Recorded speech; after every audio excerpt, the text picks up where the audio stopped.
ce format de course, on est sur quelque chose de vraiment très explosif, de la vitesse vraiment pure.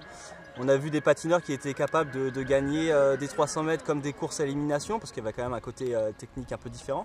Et là, le 100 mètres, ce qui est bien, c'est qu'il y a un côté explosif très important et que c'est très spectaculaire, parce qu'on n'est plus tout seul comme sur un 200 mètres avant chrono, et on est 3, donc le spectacle, je pense que c'est la course la plus spectaculaire qui est arrivée dernièrement. Il faut le préparer, on ne peut pas s'aligner sur un 100 mètres au niveau mondial sans avoir fait beaucoup de renforts musculaires, beaucoup de musculation, même sans avoir travaillé, parce que mine de rien, ça demande une technique assez particulière. On n'a pas de virage pour se relancer, pour prendre de la vitesse, donc il faut continuer de construire de la vitesse en ligne droite, donc c'est assez particulier. Ça demande de la préparation, mais je pense encore qu'on peut gagner un 100 mètres et un tour, ou voire un 300 mètres, je pense.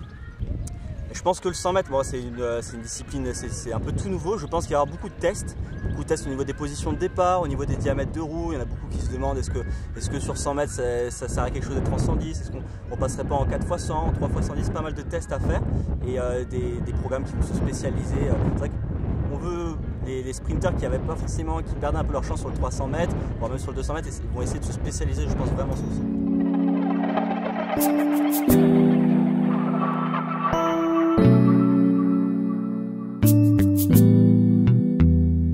L'idée, c'était pas de reproduire des championnats du monde route à l'identique des championnats du monde piste. On trouvait que le 200 mètres chrono était trop proche du 300 mètres, pas très spectaculaire, pas très intéressant, même si réservé à des sprinters. Donc on a repris ce qui s'était fait à un moment sur les marathons où la veille on courait des 100 mètres en ligne. Un certain nombre d'athlètes nous avaient un petit peu poussé là-dessus, nous avaient dit que c'était spectaculaire, que ça plaisait au public, qu'ils comprenaient assez facilement. Donc on a pris effectivement cette option au niveau international de remplacer le 200 mètres par un 100 mètres en ligne qui peut se courir à 2 ou à 3. Voilà. Il nous faut un petit peu plus de recul.